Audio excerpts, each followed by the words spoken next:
Hello everybody, hope you all are doing well. This is Dimple here welcoming you all to my next tutorial on Android framework components. So in today's tutorial we will be seeing how the flow of the control will move from framework layer to the lower layers.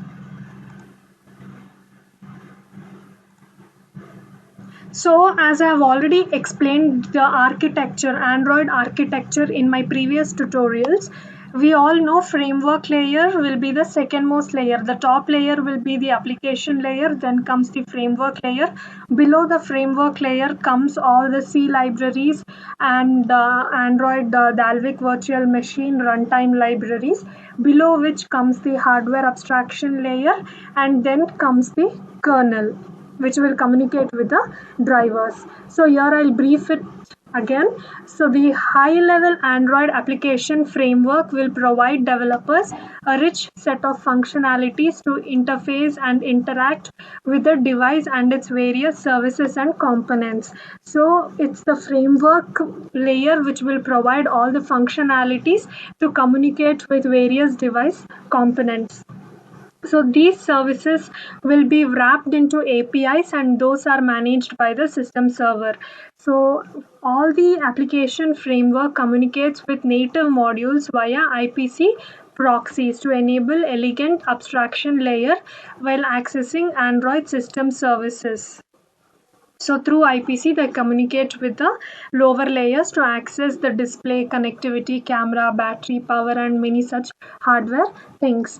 These services implement hardware abstraction layer for hardware components of the device. So hardware abstraction layer acts as a bridge between the software and the hardware layer. So to know more about what exactly the HAL layer will do, I have already explained in my previous tutorial and you all can go through it.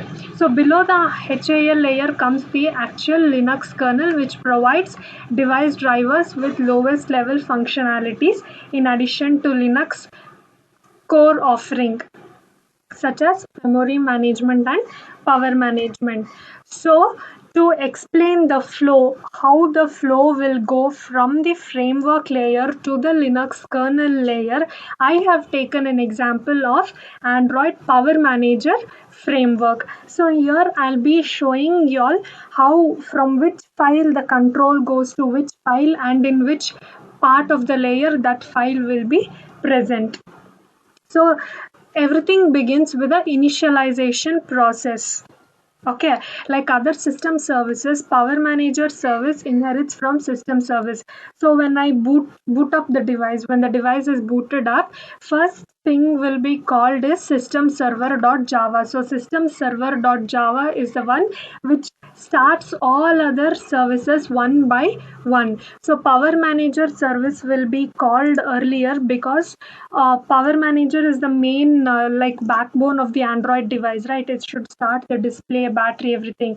So here I'm showing you all a chunk of code where Power Manager service is there.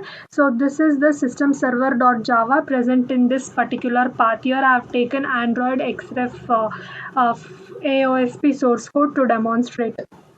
So here is framework based services Java COM Android. In this particular path, system server Java is present and it is starting the Power Manager. So system server.java is the one who is starting the Power Manager service.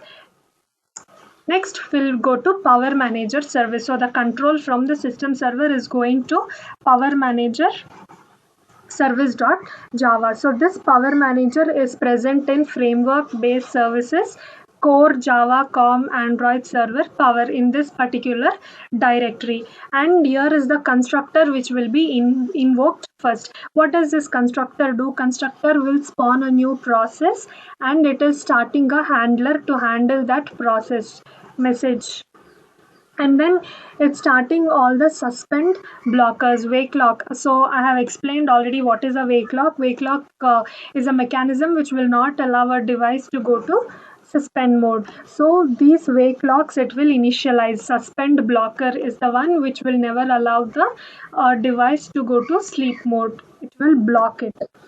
and those things are initialized, and initially wake lock will be initialized with wakefulness. Awake wake lock will be awake by default. Then power manager service is calling the native init. So native init is present in this power manager service dot cpp. This is again the C++. This is written in C++. So we saw from Java how the control is going to C++. So what does this native init do? It will initialize, it will load the power module which is implemented by your manufacturer. So each manufacturer will have their own different way to handle the power management functions. Their hardware depends. So Asus will have a different power management mechanism, whereas Motorola will have a different, Samsung will have a different. So everything will depend on the vendor.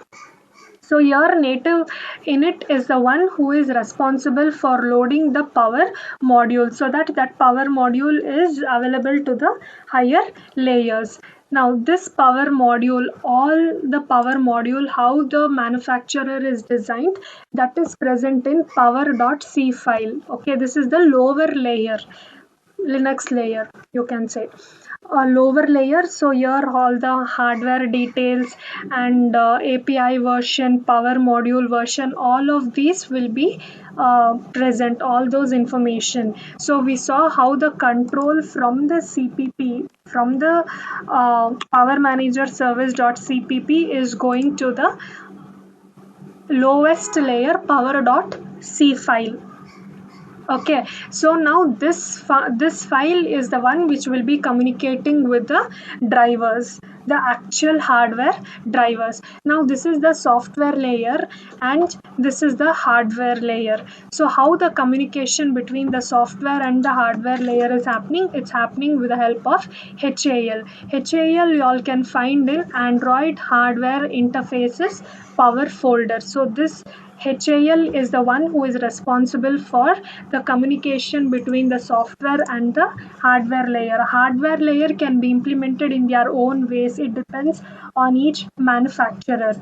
But HAL is the one which provides abstraction. It acts like a bridge. The software layer need not know the details of how this hardware things are implemented because of HAL. So we saw when the device is booted up, system server.java is called. It will load the power manager service. Power manager service will initialize all the wake lock states, suspender block states. It will create a new service thread handler and it will call the lower native layers to initialize the power modules.